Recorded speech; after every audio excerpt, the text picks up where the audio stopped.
한번 따라 하실까요? 신앙의 본질을 소유한 사람과 교회. 신앙의 본질을 소유한 사람과 교회. 연말이 되면 우리 그리스도인들은 우리의 신앙을 점검해 보아야 합니다. 한 해의 끝자락에서 시작할 때의 나의 모습과 지금 현재의 내 모습이 어떠한가 살펴보아야 합니다. 처음에 벌어진 각도가 적을지라도 한참 지나면 우리가 목표했던 것과 전혀 다른 길을 걸어가고 있는데도 불구하고 나는 잘 가고 있다고 착각하고 살아가면 오고 오는 모든 세대가 우리가 하나님 앞에 제대로 설 수 없는 시간이 될 것입니다. 그러므로 연말에 반드시 저와 여러분은 잘 가고 있는가? 내가 어디에서 떨어졌는가? 어디에서 멀어졌는가?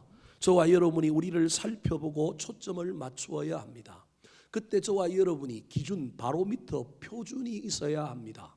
즉 신앙생활은 무엇이며 신앙의 기본 핵심과 본질은 무엇이다라고 하는 분명한 기준, 바로미터가 있어야만이 우리가 어디에서 떨어졌는지, 우리가 잘 가고 있는지, 무엇이 문제이었는지를 확인할 수가 있습니다. 오늘 본문 말씀은 성경을 조금만 아는 사람, 아니 세상 사람들까지도 잘 알고 있는 이야기 중에 하나인 선한 사마리아인 비유입니다.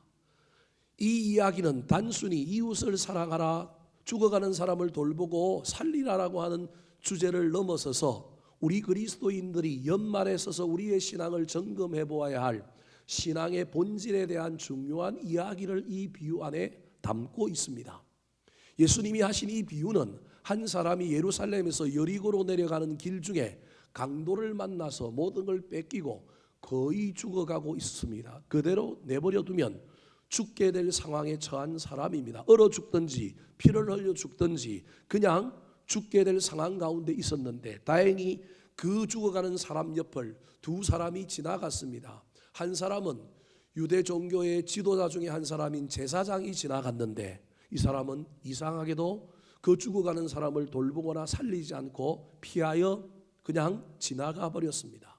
두 번째 사람이 지나갔는데 그 사람은 누구냐면 제사장을 도와서 예배를 잘 섬기는 레위인이었는데 이 사람도 제사장과 똑같이 이 죽어가는 사람의 신음소리를 듣고 그냥 죽은 듯이 널브러져 있는 이 사람을 살펴보지도 않고 피하여 그냥 내려가 버렸습니다. 그런데 오늘 이 비유의 주인공인 사마리아인이라고 하는 사람이 이 유대인을 보고는 그를 살핍니다. 가까이 가서 보고 싸맵니다. 포도주를 부어서 소독을 하고 그런 일들을 합니다. 유대인과 사마리아인 사이에는 건널 수 없는 강이 있었고 서로가 서로를 원수처럼 대하는데도 불구하고 이 원수된 유대인을 사마리아인이 싸매어주고 긴급 구호를 하여 고칠 뿐만 아니라 주막으로 데리고 가서 이 주막 주인에게 내가 급한 일이 있어서 다녀와야 하는데 이 사람을 살리고 돌봐달라고 부탁합니다. 말로만 하는 것이 아니라 그가 가지고 있던 돈을 주면서까지 이 사람을 살려달라고 부탁하는 선한 사마리아인의 이야기입니다. 이 이야기가 비유로 끝나고 사람을 돕고 살리는 이야기로 끝났기 때문에 우리는 흔히 이 이야기의 본질이, 이 이야기가 우리에게 주는 교훈이 이웃을 사랑하라, 다른 사람을 살리고 다른 사람을 고쳐주라라고 하는 그러한 이야기로 이 비유를 읽을 때가 많습니다.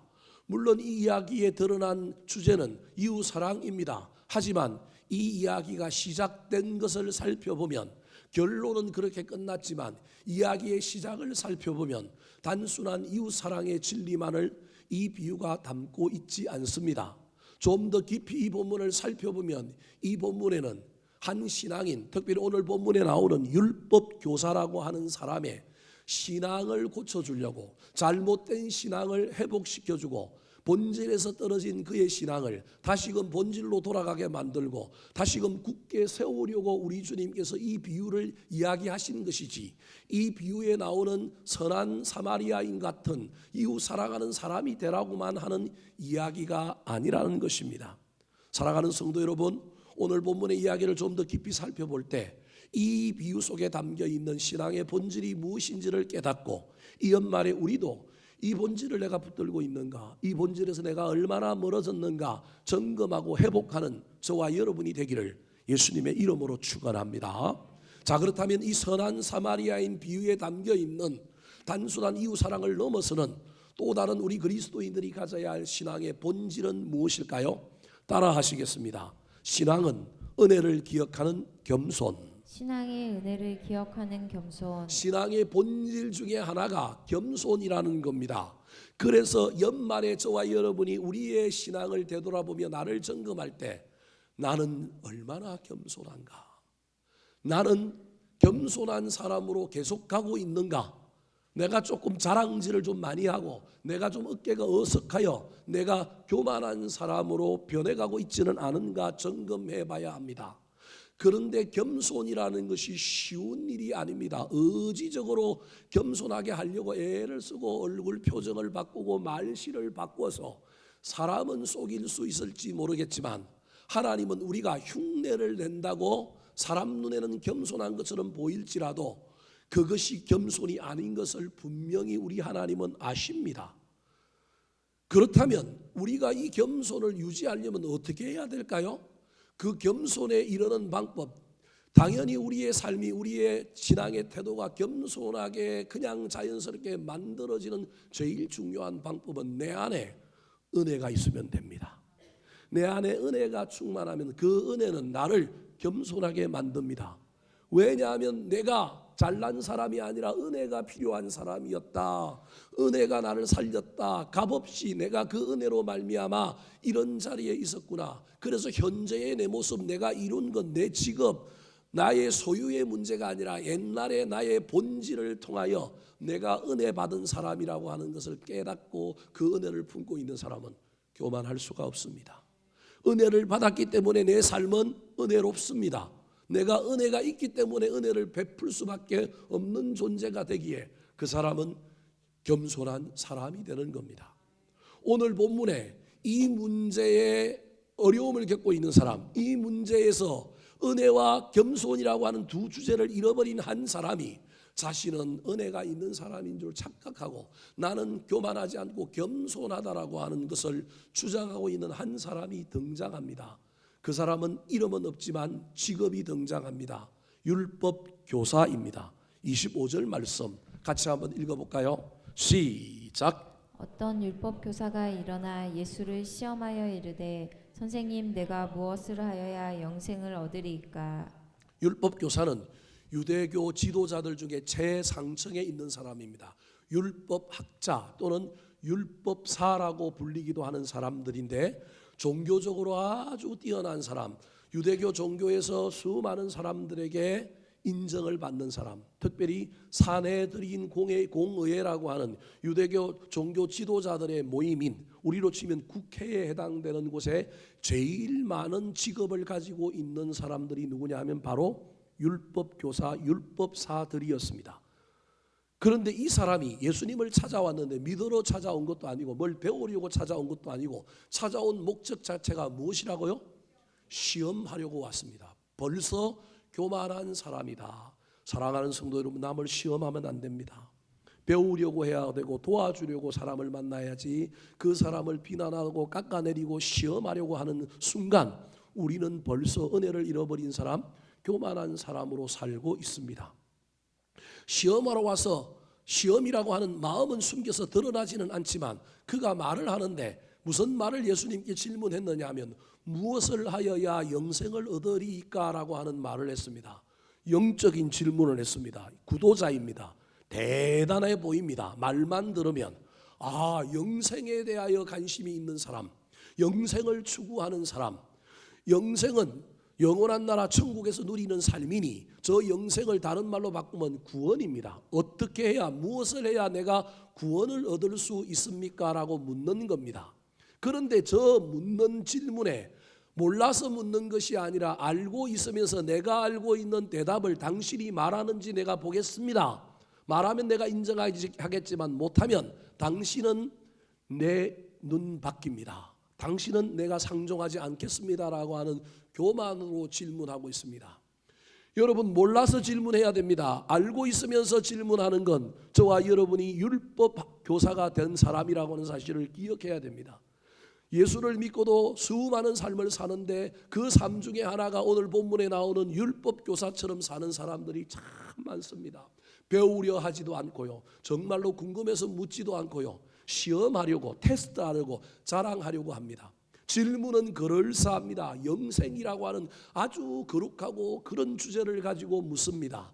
그런데 이 전제가 잘못되어 있습니다.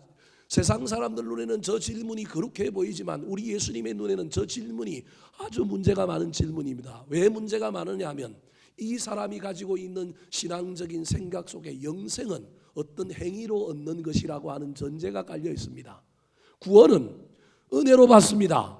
구원은 값없이 받습니다. 내가 무엇을 해야만이 받는 것이 아닙니다. 구원받고 난 다음에 그 은혜 때문에 무엇을 하는 것이지 순서가 거꾸로 되면 큰일 납니다.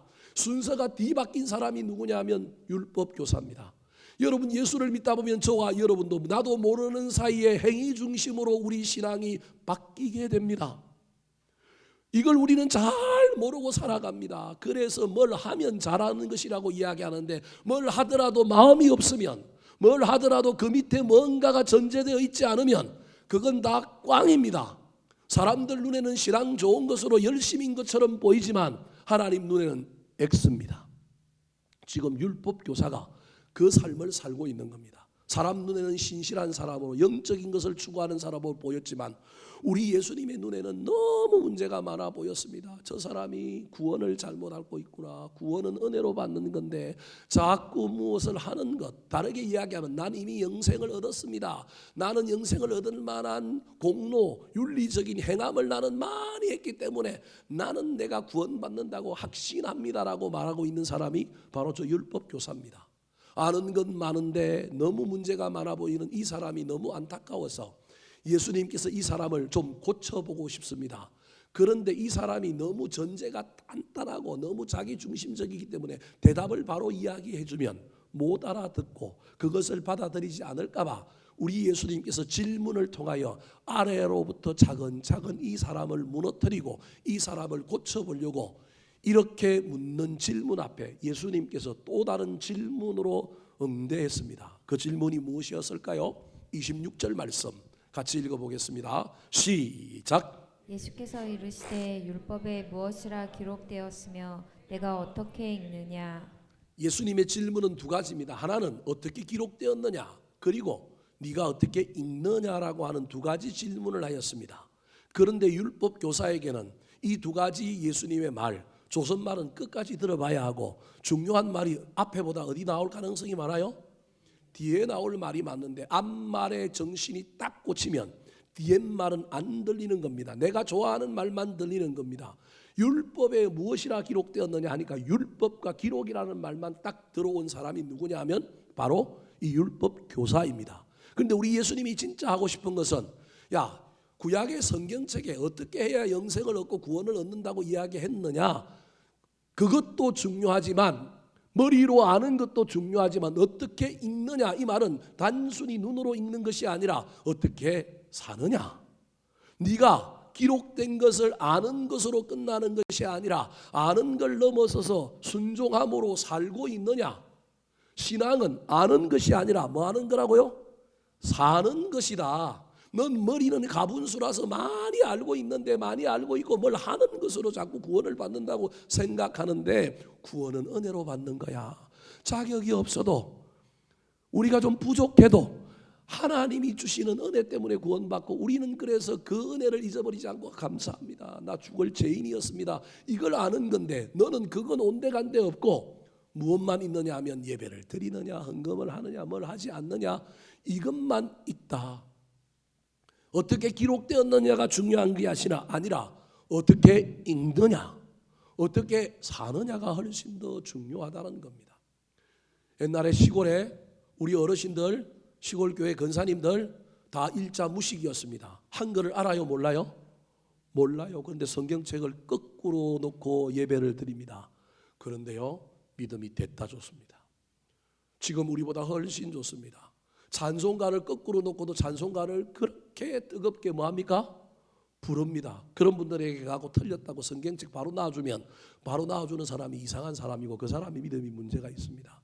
중요한 건 성경책이 거꾸로 놓여 있느냐, 찬송가가 거꾸로 놓여 있느냐가 중요한 게 아니라 그때 그 예배를 드리는 그 근사님들의 마음과 그 뜨거움과 진실함이 훨씬 더 중요합니다.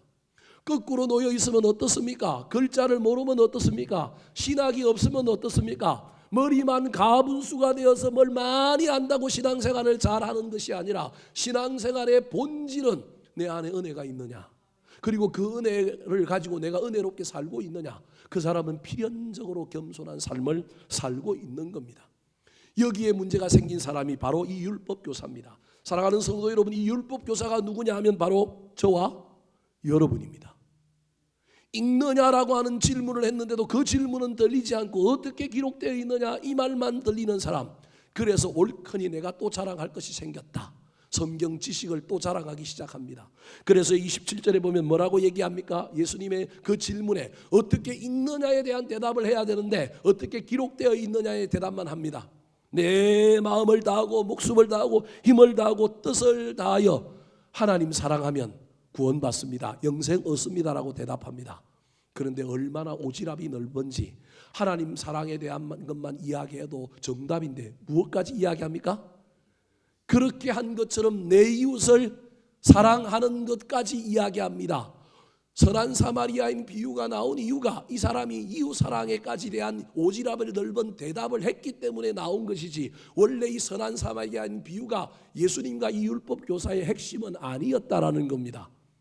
너 너무 교만해. 너 머리로만 알고 있어. 너는 알기만 알지 삶이 되지 않는 신앙이야. 그거 갖고는 너 영생 못 얻어. 너 큰일 나. 조금 있다가 너 구원에서 떨어질 거야. 빨리 정신 차려서 알미 아니라 삶이 되어야 돼. 그걸 알려주고 싶은데 기가 막혀가지고 앞말만 들리고 뒷말은 안 들려가지고 어떻게 읽느냐 어떻게 사느냐에 대한 대답하지 않고 자꾸 현학적인 자기의 지식을 자랑하며 삽니다. 우리 예수님이 그 말을 듣고 포기해야 되는데 이 사람 또 그래도 고쳐보고 싶어서 또 한마디 했습니다. 뭐라고 하셨을까요? 28절 말씀 같이 읽어볼까요? 시작. 예수께서 이르시되 내 대답이 옳도다. 이를 향하여 그러면 살리라 하시니. 내 대답이 옳도다. 예수님 늘 두 가지를 이야기해요. 내 대답이 옳도다. 이를 뭐라고요? 행하라. 그러면 예수님이 진짜 하고 싶은 이야기는 뭐예요? 옳도다보다는 행하랍니다. 그런데 이 사람은 무슨 말만 들리는 거예요? 옳도다. 아이고 저분이 그래도 나를 인정하시네. 그래서 또 오지랖 넓게 또 이야기합니다. 뭐라고 얘기했을까요? 29절 말씀 같이 한번 읽어볼까요? 시작. 그 사람이 자기를 옳게 보이려고 예수께 여짜오되 그러면 내 이웃이 누구니까? 예수님은 네가 어떻게 읽느냐라고 물어봤는데 그 대답 안 하고 자꾸 가지를 쳐서 다른 일로 나아가는 이 사람. 그래서 옳도다 칭찬해 주면서 이를 뭐하라고요? 행하라. 알지만 말고 살아라. 살아야 된다. 삶이 우리 마음대로 되느냐? 삶이 되려면 은혜가 있어야 사라지는 거예요, 여러분. 그런데 이 사람은 은혜는 없고 머리만 있어가지고 행하지 않고 또 자기의 현학적인 지식을 자랑함으로 옳도다라고 하는 말에 꽂혀가지고 또 옳게 보이려고 자랑합니다. 뭐라고 얘기합니까? 내 이웃이 누구니까? 몰라서 묻는 것이 아니라 이 말은 내 이웃은 없습니다. 무슨 말이냐면 나는 다 하나님도 사랑했고 누구도 사랑했다고요? 이웃도 사랑했기 때문에 나한테 더 이상 내가 사랑해야 될 이웃이 있다고요? 없다고요? 없다고 얘기하는 겁니다. 혹시 있으면 이야기해주면 내가 놓친 거 있으면 내가 그거라도 할 테니까 또 사랑할 테니까 알려달라는 겁니다. 우리 주님이 기가 막힙니다. 그래도 우리 주님 인간을 고치려면 몇 번은 참아야 될까요? 3번은 참아야 되지 않겠습니까? 그래서 3번째 참다 이야기하고 있는 내용이 무엇이냐면 오늘 본문에 나오는 선한 사마리아인 비유입니다. 여러분 이 비유를 들은 이 율법 교사가 이 비유를 듣고 어떤 마음을 가졌을까요? 아마도 이런 마음을 가졌을 가능성이 많습니다. 이 양반이 나를 제사장이라고 빗대어서 나를 비난하네. 나를 레위인이라고 빗대어서 나를 비난하네. 제사장과 레위인이 강도 만난 사람 안 돌보고 갔잖아요. 그러면서 나보고 돌봤다라는 거야, 안 돌봤다라는 거야? 안 돌봤다고 나를 야지놓고 나를 비난하네. 또 다르게는 뭐라고 생각했을 가능성이 많으냐 하면 왜 하필 강도를 고친 사람을 사마리아인으로 등장시켜서 비유를 이야기하지? 유대인이라고 하면 훨씬 더 좋을 텐데 저 양반 비유를 들어도 잘못 들고 있네. 혼자서 예수님의 비유를 난도질하면서 자기 나름대로 막 생각을 하고 있었을 가능성이 많습니다. 그런데 정작 이 비유를 이야기하고 있는 우리 예수님의 의도는 뭘까요? 사랑하는 성도 여러분, 상대방이 무슨 말을 하면 왜 그 말을 하는지, 그 말 뿌리는 무엇인지 잘 헤아리고 저와 여러분이 대화해야 합니다. 우리 마음대로 해석하면 골치가 아파집니다. 선한 사마리아인 비유에서 우리 예수님은 비유를 이야기하실 때 비유를 이야기하는 이유가 있는 거예요. 대상이 있는 거예요. 그리고 그 대상을 고치고 그 대상을 바꾸려고 그 비유 안에 그 대상을 그대로 등장시킵니다. 율법교사는 자기를 무엇으로 등장시켰다고 착각했느냐 하면 제사장이나 레위인이라고 생각하고 기분이 나빴는데, 우리 예수님의 의도는 제사장과 레위인이 너가 아니고 누가 너냐 하면 너는 뭐 만난 사람이라고요? 강도 만난 사람이야. 율법교사의 머릿속에는 이 생각이 없는 거예요. 이 생각이 없는 사람은 은혜가 없는 사람이에요. 우리 주님은 지금 너의 문제는 네 속에 은혜가 없고 머리만 있다. 너 누구였는지를 알아야 돼. 지금 네가 율법교사라고, 네가 국회의원이고 대통령이고 의사요 판사요 목사라고 할지라도 네가 어떤 존재였는지를 알아야만이 너는 구원에 이르러. 사랑하는 성도 여러분, 지금 저와 여러분의 모습을 가지고 하나님 앞에 자꾸 저와 여러분이 딜하지 마시기 바랍니다. 우리는 하나님 앞에 무엇을 가지고 나아가야 되느냐 하면 내가 죄인이었다는 걸 깨닫고 나아가야 합니다. 이게 신앙의 전제요 본질입니다. 이 율법교사가 강도 만난 사람이라고 하는 자의식이 자기한테 없습니다. 우리 예수님이 이 비유를 이야기하고 있는 건 우리도 잘못 배워갖고 전부 이 비유에서 율법교사를 굳이 찾는다고 한다면 제사장과 레위인이라고 우리는 생각하는데, 예수님이 진짜 이 비유를 이야기하고 있는 이유는 너 뭐 만난 사람이라고요? 강도 만난 사람이야. 여러분, 강도 만난 사람이 자기를 살려준 사람의 은혜를 알아야만이 훗날 이 사람이 누가 될 수 있어요? 선한 사마리아인이 될 수 있어요. 선한 사마리아인은 아무나 될 수 있는 게 아니에요.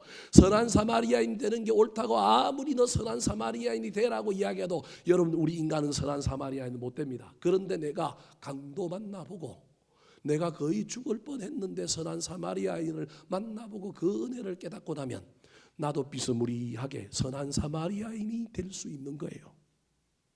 이게 오늘 본문의 이야기라는 거예요. 우리는 그냥 무턱대고 이웃을 도와라라고 이야기하지만 이웃은 아무나 못 도와요. 다른 사람을 사랑하는 일 아무도 못해요. 뭘 받아봐야 돼요?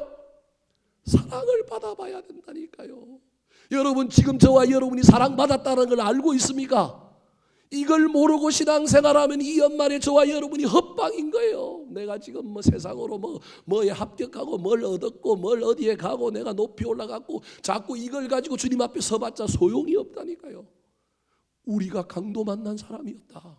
그런데 그를 선한 사마리아인이 누구냐면 예수님이란 말이에요. 선한 사마리아인이 예수님이에요. 예수님. 그 예수님이 강도 만난 사람 우리란 말이에요. 우리를 고쳐주어서 우리가 주막에서 살아나서 그 이후에 우리가 어떤 사람이 되었느냐면 율법사가 된 거예요.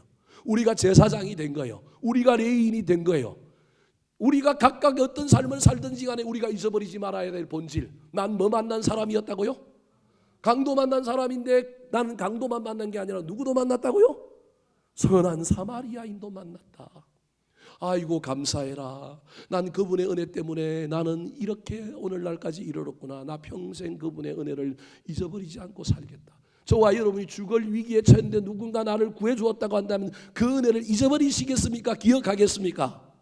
한 번씩 우리가 세상에 그냥 치열한 경쟁 속에 살다가도 그 사람 생각하면 마음이 바뀌어서 나도 갚아야 되는데, 나도 언젠가 저렇게 살아야 되는데. 여러분, 이게 인간이지 않습니까? 그래서 우리 인간은요, 은혜를 잊어버리면 안 됩니다. 사랑하는 성도 여러분, 이 연말에 지금 저와 여러분이 은혜가 있습니까? 현재의 내 모습을 가지고 자꾸 실험하고 있지는 않습니까? 내가 강도 만난 사람, 내가 은혜 받은 사람이라고 하는 이 놀라운 사실이 우리한테 있어야 되는데, 율법교사가 예수님의 비유를 듣고도 이분이 나를 제사장 레인에 비교하면서 나를 까고 있네. 오늘날 저와 여러분이 이렇게 받아들일 수 있습니다.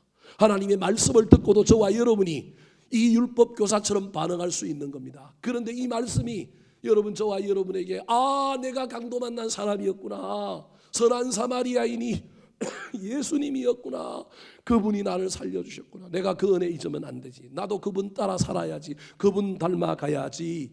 여러분 이것이 연말에 우리에게 있어야 될 신앙의 본질입니다. 이 본질을 잊어버리지 않고 내가 받은 은혜와 사랑 때문에 윤리로 도덕으로 열정으로는 안 됩니다. 선한 사마리아인 받은 은혜와 사랑 때문에 우리 주님 닮아가려고 선한 사마리아인의 길로 걸어가는 저와 여러분이 되기를 예수님의 이름으로 축원합니다. 두 번째, 오늘 선한 사마리아인 비유가 담고 있는 신앙의 또 다른 본질은 무엇일까요? 따라 하시겠습니다. 복음은 한계를 뛰어넘는 사랑. 복음은 한계를 뛰어넘는 사랑. 두 번째, 저와 여러분이 이 연말에 내가 복음의 본질, 신앙의 본질을 붙들고 있는지 점검해야 될 것은 난 사랑하는 사람인가?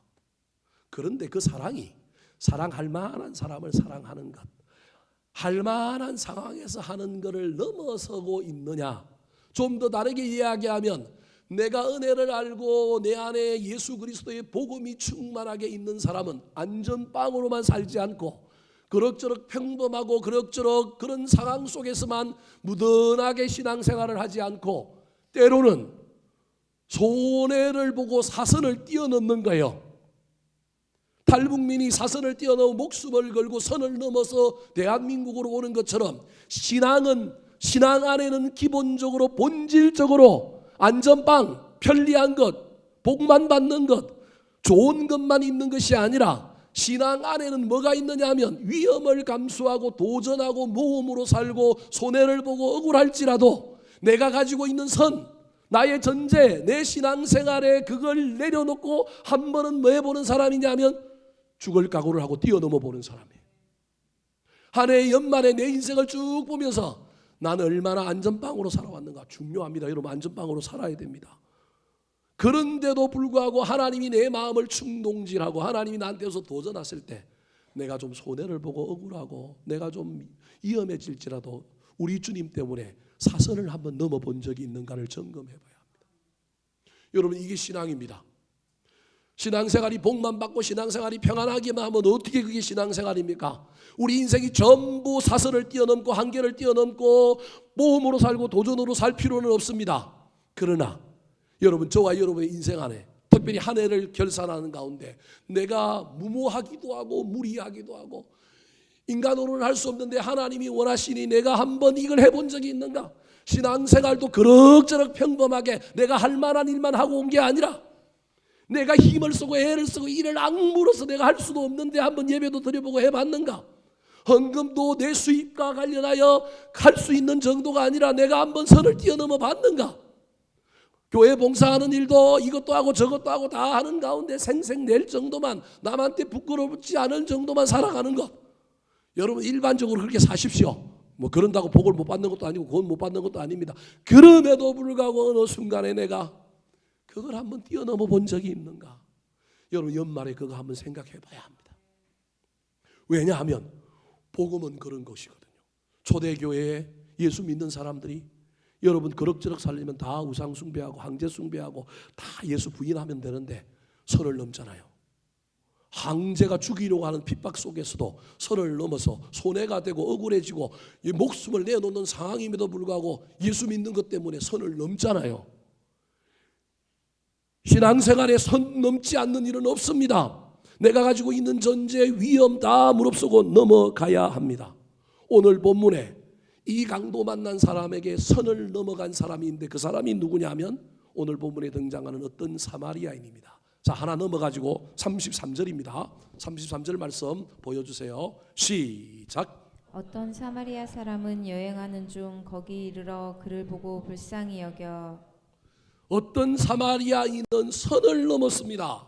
저 사람이 제가 아까 누구라고 그랬느냐 하면 예수님이라고 그랬습니다. 예수님은 선을 넘어온 사람입니다. 신인데 선을 넘어서 누가 됐어요? 인간이 됐다니까요. 우리가 보기엔 이거 참 감사하고 좋은 일이지만 예수님의 입장에서는 뭘 넘은 거라고요?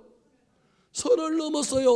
어떻게 하나님이 인간이 돼요? 인간이 됐을 뿐만 아니라 십자가에 달려 뭐 했어요? 죽었어요. 네가 하나님의 아들이면 내려와 봐라. 채찍에 맞았어요. 이런 위험, 이런 무모함, 이런 것을 하신 분이 누구라고요? 예수님인 거예요. 유대인들과 사마리아인들 사이에는 건널 수 없는 강이 있었어요. 구약의 아수르라고 하는 나라가 사마리아인들이 살고 있는 땅에 여러분 모든 유대인들을 저 다른 나라로 다 옮기고 여자들만 남아 있을 때 이 아수르 사람들을 이주시켜서 피가 섞이게 만들었어요. 그래서 사마리아라고 하는 동네는 혼혈 집단이 되었어요. 인종이 다르고요, 피부 색깔이 다른 사람들이 나타나기 시작한 거예요. 물론 섞이고 신약 시대에 오면서 조금 비스무리해졌지만 유대인들은 사마리아인 사람들을 개라고 취급했어요. 상종하면 안 되는 사람, 저 사람들하고 말도 섞으면 안 되고, 저 사람들은 개 같은 사람들이고, 저 사람들 땅은 가면 간다 안 간다? 안 간다. 이스라엘 남쪽에서 북쪽으로 가려면 사마리아 땅을 지나가야 되는데 사람들이 그 땅을 지나가지 않고 돈이 더 드는데도 어떻게 해요? 돌아서 가요. 사마리아인 사람들이 유대인들에게 얼마나 개 취급을 당했던지 이 사람들을 원한이 박혀갖고 이 사람들도 유대인들을 뭘로 봐요? 왼수로 보는 거예요.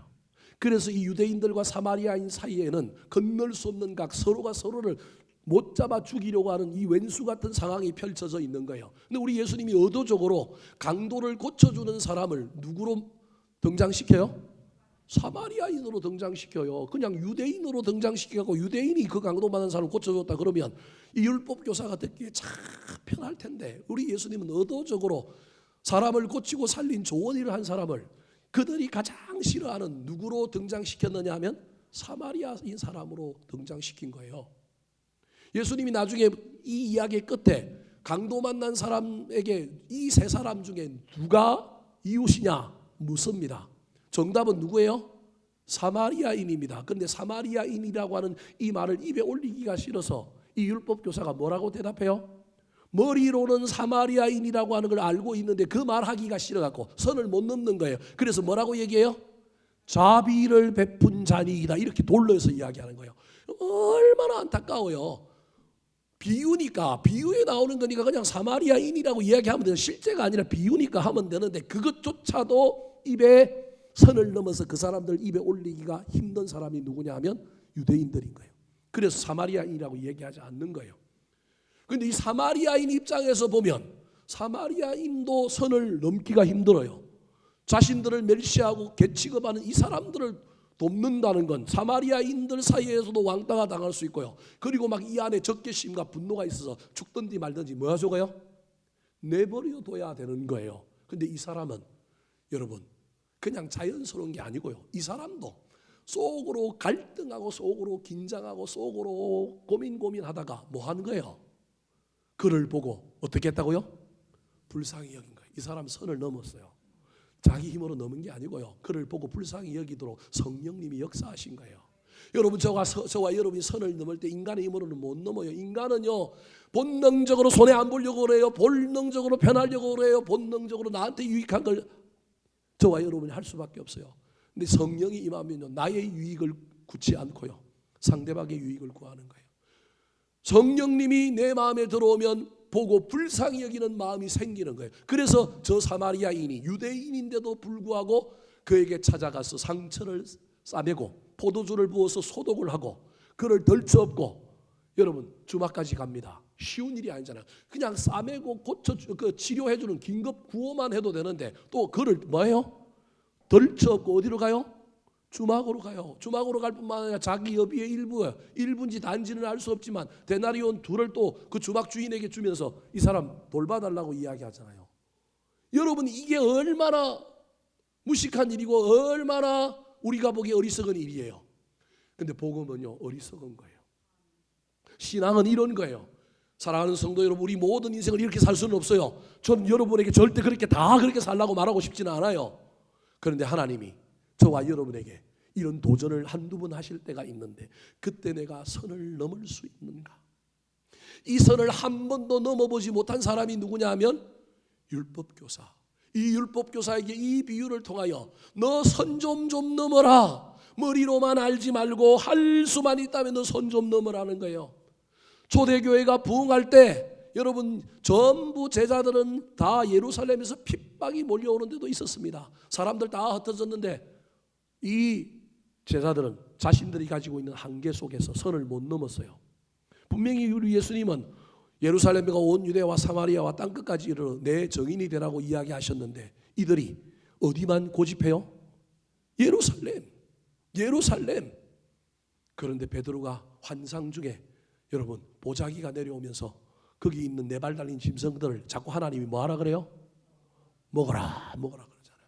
그리고 난 다음에 고넬료라고 하는 백부장이 신하를 보내요. 우리 집에 와서 종이 죽어가는데 뭐 해달라고요?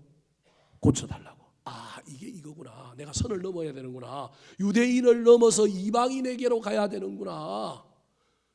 바울이라고 하는 사도는 선을 넘은 사람입니다. 수도 없이 선을 넘었습니다. 자기 생각 내려놓고 위험하고 손해되는데도 그 일을 한 겁니다. 사랑하는 성도 여러분, 이 연말에 내 신앙이 복을 받고 내 신앙이 편안하고 내 신앙이 안정적이고 기도하면 응답받는 것 좋습니다.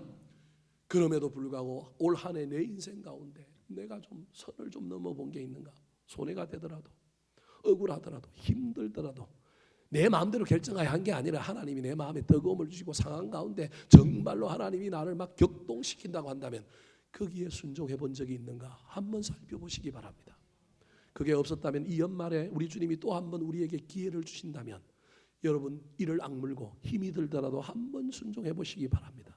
더 나아가 내년에 우리 주님이 또 어떤 상황과 어떤 사건 속에 우리 주님 많이 그러시지도 않습니다. 1년에 제가 보기엔 한 두서너 번, 많이 하면 두서너 번, 어떤 인생에는 한 번도 안 할 때도 있습니다. 그러나 하나님께서 내 마음을 뜨겁게 하셔서 오늘 들은 설교를 기억하고 있다가 옳거니 이게 우리 하나님께서 나한테 선 넘으라고 하시는 거네. 아, 내가 저거 내려놔야 되는데, 내가 이거 한번 넘어야 되는데 이거 부담이 되고 염려가 되고 걱정이 되더라도 내가 이거 한번 선한 사마리아인처럼 인종을 넘어서 왼수 같은 관계를 넘어서 저 사람 죽어가니까 내가 손해가 되더라도 한번 해봐야 되는데 이 마음 가지고 한계를 뛰어넘는 복음의 사람들이 다 되시길 우리 구주 예수 그리스도의 이름으로 축원합니다.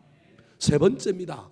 오늘 선한 사마리아인 비유가 우리에게 주는 또 다른 교훈은 무엇일까요? 따라 하시겠습니다. 교회는 영혼을 살려내는 주막.